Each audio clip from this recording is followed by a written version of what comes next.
우리의 하나님은 사랑이십니다. 그렇기에 사랑이 있는 곳에 주님이 계시지요. 우리 찬양대의 이 고백과 같이 우리가 사랑할 때에 그곳에는 우리 주님이 계시고 그 하나님의 사랑이 드러납니다. 저와 여러분의 삶의 자리에 그 사랑, 그 은혜가 날마다 더욱 풍성하게 나타나기를 주님의 이름으로 축원드립니다. 시 한 편을 소개해드리며 오늘의 말씀을 열고자 합니다. 제목 엄마, 김성동. 엄마는 평생을 죄인으로 살다 가셨습니다. 아들 셋, 딸 6 낳으시고 죄인으로 사셨습니다. 공부 많이 못 시켜서 미안해. 못 먹여서 미안해. 못 입혀서 미안해. 내 몸 아파서 내게 짐이 되어 미안해. 엄마는 미안해 미안해 하시며 평생을 죄인으로 사셨습니다. 난 그런 엄마를 존경합니다. 난 그런 엄마를 사랑합니다. 난 그런 엄마가 보고 싶습니다. 그러나 난 그런 엄마를 한 번도 죄인으로 생각해 본 적이 없습니다. 이 시의 저자는 김성동 목사님입니다. 저자의 어머님만이 이처럼 말씀하셨던 건 아니었지요. 우리네 모든 어머니들이 이러한 마음이셨고 이렇게 말씀하셨습니다. 못 먹여서, 못 입혀서, 못 가르쳐서 미안해. 못해준 것들이 너무 많다고 죄인으로 그렇게 일평생을 살으셨습니다. 어머니를 생각만 하면 그저 죄스럽기만 합니다. 그분들의 희생과 헌신이 있었기에, 그분들의 사랑이 있었기에 지금의 우리가 있습니다. 그분들의 삶의 자리는 고난과 역경과 힘듦의 상징이 되었습니다. 특히나 우리나라 역사와 함께 하였던 그 시절의 삶은 억압이었고 전쟁이었고 궁핍이었습니다. 어머니를 향한 마음의 고백은 살아 계실 때 할 수 있습니다. 이후의 고백은 독백으로 남을 뿐이지요. 어머니에 향한, 부모님을 향한 그 마음의 고백은 살아 계실 때에 전달되어지는 것이기에 그때는 고백이 되어지지만, 그 부모님이 살아 계시지 않으면 그 이후에 그 고백은 독백에 불과하게 됩니다. 또 다른 시 한 편을 소개해 드립니다. 제목 조금만 계셨더라면, 김인식. 늙으신 어머니라도 살아 계신다면 좋겠습니다. 어머니가 꼬부랑 할머니라도 좋겠습니다. 정말 볼품없는 어머니라도 좋겠습니다. 몸을 잘 가누지 못하고 불구라도 좋겠습니다. 그저 나의 어머니시면 좋겠습니다. 다른 것이 아쉽다 할 것 없는 아들입니다. 지금 내 곁에 안 계신다는 것이 어버이날만 되면 얼마나 가슴이 허전한지 아세요? 가슴 텅 빈 사람 같습니다. 어머니. 단 한 번만 볼 수 있다면 멋있는 여행, 맛있는 음식과 아들이 잘 살아가는 모습을 보여드리고 싶었습니다. 이 빈자리가 너무 허전합니다. 어머니 천국에 계시나요? 말씀 좀 해보세요. 어머니께서 돌아가시기 전에 그토록 아들이 목사 되기를 원하셨잖아요. 뭐가 그리 급해서 천국을 일찍 가셨나요? 어머니의 기도에 아들이 목사가 되었는데 이 아들은 어머니께 아무것도 보여드리지 못해 엄청 슬픈 마음을 금할 수가 없습니다. 어머니 보고 싶습니다. 어머니 보고 싶습니다. 그리움이 이렇게 어마어마하게 큰 것인지 미처 몰랐습니다. 넓은 바닷물처럼 그리움이 내 가슴에 채워져 있습니다. 김인신 목사님은 어머니를 향한 그리움이 넓은 바닷물처럼 가슴에 채워져 있다라고 고백합니다. 그렇지요? 넓은 바닷물 얼마나 넓습니까? 매우 넓지요. 그것과 같이 가슴에 채워져 있다. 어머니를 향한 그리움, 그 그리움이 채워져 있다 말합니다. 왜 이처럼 그리움이 채워져 있을까요? 그 어머니의 사랑, 그 어머니의 그 끝없이 내어주는, 아낌없이 내어주는 나무와 같이 모든 것들을 다 내어주셨기 때문이지요. 어머니의 사랑 때문입니다.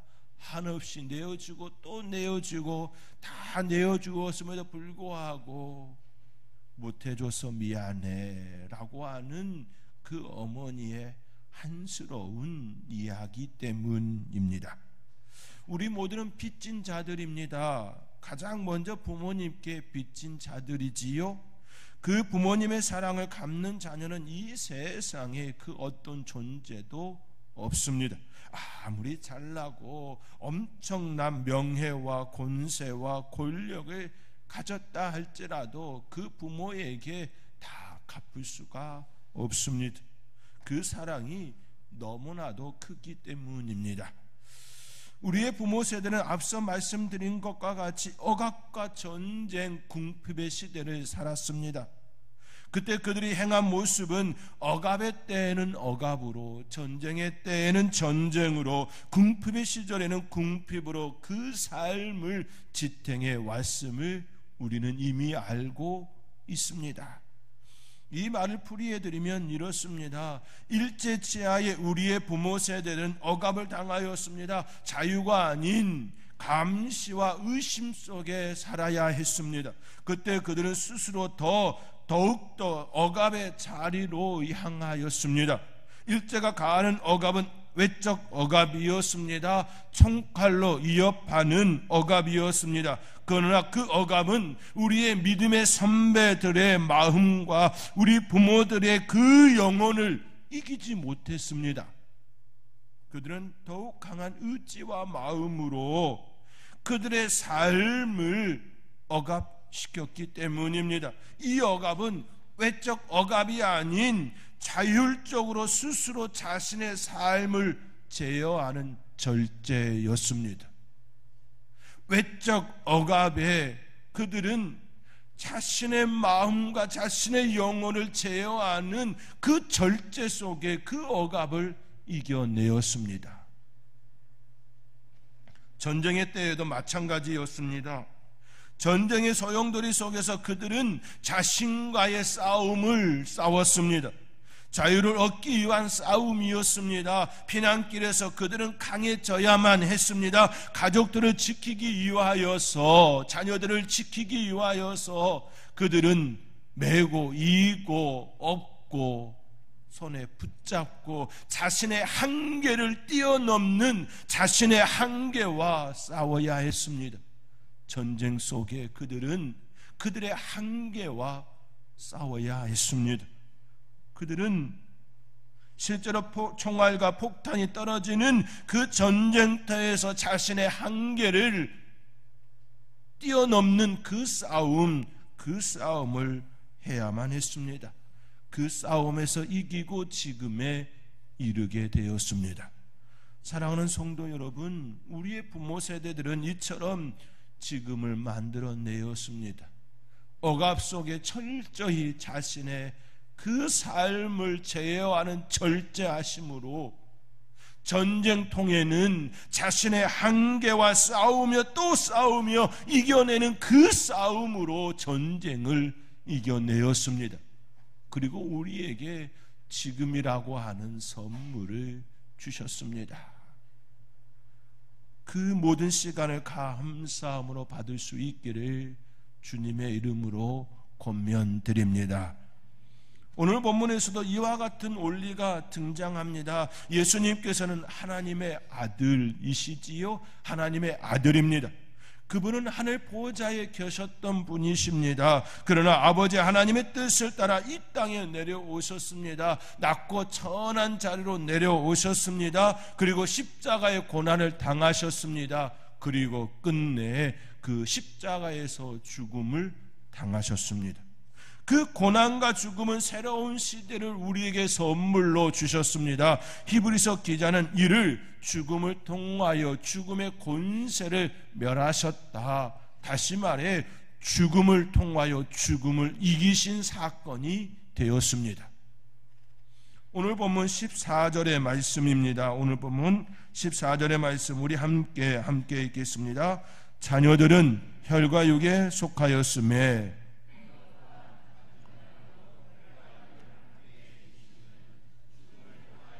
죽음의 세력을 잡은 자 곧 마귀를 멸하시며 아멘. 예수님은 우리와 같이 혈과 육을 가지신 분이 되었습니다. 혈과 육을 가졌다라는 이 의미는 태어나고 성장하고 늙어가고 죽는다라는 의미를 담습니다.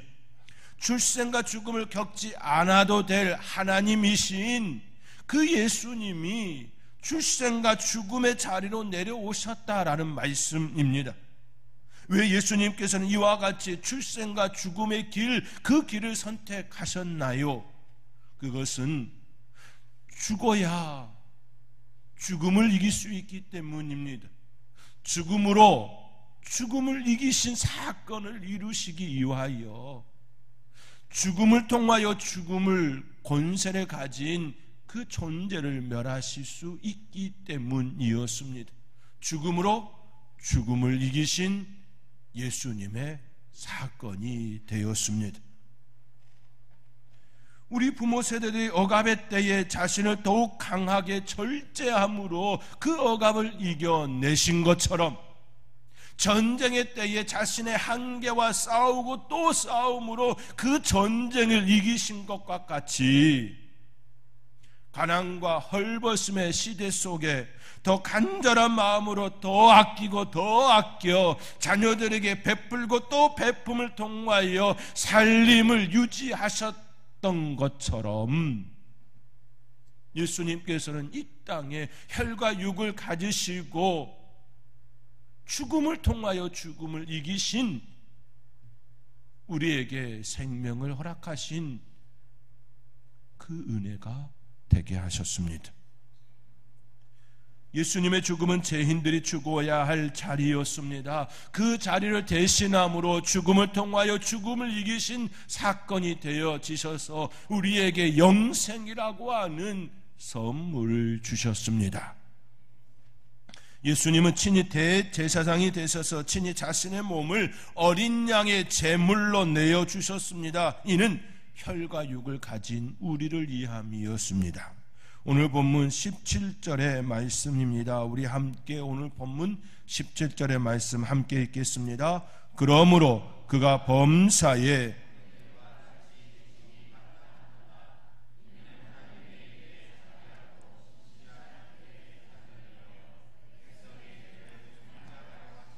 아멘, 아멘.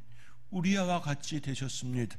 혈과 육을 가진 우리와 같은 존재가 되셨습니다. 혈과 육을 가진 자만이 죽을 수 있기 때문입니다. 그분은 죽기 위해 이 땅에 오셨습니다. 죽음으로 죽음을 이기시기 위하여 혈과 육을 가진 존재가 되셨습니다. 그리고 그의 직분대로 그의 직무를 자비하고 신실한 모습으로 감당하셨습니다. 그분의 직분과 그 직무는 그분의 직분은 대제사장이었고 그의 직무는 친히 어린 양으로서 자신을 하나님 앞에 올려드리는 제사, 제사였습니다. 그의 직분은 대제사장이었고 그의 직무는 제사를 행하는 그 직무였습니다. 그것을 통하여 우리에게 생명을 주셨습니다. 이러한 모습을 볼 때에 우리의 기독교는 역설임을 증명합니다. 역설, 이는 기독교의 상징이고 징표입니다. 생명을 얻기 위해 생명을 내어주셨습니다. 죽음을 이기기 위하여 죽음의 자리로 내려가셨습니다. 하나님의 아들이 인간이 되셔서 죄인된 형제, 죄인된 우리와 똑같은 형제가 되어지셨습니다. 이것이 바로 가장 위대한 기독교의 역설입니다. 오늘 본문 11절의 말씀입니다. 우리 함께 오늘 본문 11절의 말씀 함께 읽겠습니다. 거룩하게 하시는 이와 거룩하게 함을 입은 자들이 다 한 근원에서 난지라. 그러므로 형제라 부르시기를 부끄러워 아니하시고. 아멘. 예수님은 하나님의 아들로서 거룩하게 하시는 분이십니다. 우리 예수님은 이 우주 만물을 창조하신 창조주이십니다. 이 세상을 통치하시는 거룩해 하시는 존재이시지요. 그러나 우리는 죄인으로서 거룩함과는 거리가 먼 존재였습니다. 그럼에도 불구하고 죄인된 우리를 구원하시어 거룩하게 함을 입은 자들이 되었습니다. 이를 통해 거룩하게 하시는 예수님과 거룩함을 입은 우리가 예수 그리스도의 그 보혈로 인하여 하나님의 한 근원이라고 하는 그 은혜를 입게 되었습니다. 그리하여 우리가 형제라 그러한 은혜의 자리 되게 하셨습니다. 그러므로 형제라 부르시기를 부끄러워하지 아니하시고, 이 말씀과 같이 우리 예수님께서는 거룩하게 하시는 그 분이 친히 혈과 육을 지닌 존재로서 우리를 형제로 맞이하였습니다. 이보다 더 큰 은혜가 어디에 있습니까? 이보다 더 큰 축복이 어디에 있습니까? 이보다 더한 지극한 사랑이 어디에 있습니까? 하늘 아버지를 우리의 아버지로, 내 아버지로, 우리의 아버지로 거룩하게 하시는 이와 거룩하게 함을 입은 우리가 한 아버지로 고백하게 되어진 이것이 얼마나 큰 은혜이고 축복이고 사랑입니까? 우리는 그 은혜와 그 사랑을 고백해야 합니다. 이 사랑은 예수님의 희생으로부터 시작되었습니다. 이 사랑은 예수님의 고난으로부터 성장하였습니다. 이 사랑은 예수님의 죽음으로부터 열매 맺게 되었습니다. 예수님의 희생이, 예수님의 고난이, 예수님의 죽음이 시작과 성장과 열매라고 하는 놀라운 그 자리가 되게 하시고 그 자리에 우리를 초대해 주셨습니다. 그 초대에 늘 감사함으로 반응하며 살아가는 저와 여러분이 되어줄 수 있기를 주님의 이름으로 권면드립니다. 조성원 목사님의 시 한 편을 소개해드리며 오늘의 말씀을 마치고자 합니다. 제목, 땅에서 하나님의 나라를 조성원. 나무가 하늘 향해 자라듯 땅에서 하나님 나라를 꿈꾼다. 오늘 내가 하는 일들이 하나님 나라를 이루어 가기를 기원해 본다. 가만히 엎드려 조아리는 것이 무슨 소용이 있으리요 싶어도 그 시간은 어미닭이 알을 낳듯 세상을 새로 잉태하는 상고의 시간이다. 그렇지요. 누군가는 조용히 기도하는 그 시간이 무슨 의미가 있겠냐라고 말할 수 있을 겁니다. 나가서 일을 해야지, 나가서 사람을 만나서 변화시켜야지, 나가서 무언가를 해야지라고 하는 그 이야기들을 세상 사람들은 이야기하곤 하지요. 나무가 하늘을 향해 자라듯 땅에서 하나님 나라를 꿈꾼다 말하며 하나님의 나라를 이루어 가기 위하여 기원해 본다, 기도한다라는 말이지요. 가만히 엎드려 조아리는 것이 무슨 소용이 있으리요 싶어도 그 시간은 어미닭이 알을 낳듯 세상을 새로 잉태하는 상고의 시간이다, 이처럼 고백하는 목사님. 계속해서 이렇게 고백합니다. 누군가에게는 부질없어 보이는 일들이지만 한 알의 밀을 심듯 믿음을 심고 소망을 심어본다. 사랑을 뿌려도 질타가 돌아올 때도 있지만 그것은 과정이요 진통일 뿐 결국 진심은 통한다. 땅에서 하나님 나라를 이루어 가는 것, 세상은 알아주지 않지만 나는 오늘도 이를 위해 말하고 이 길을 걷는다.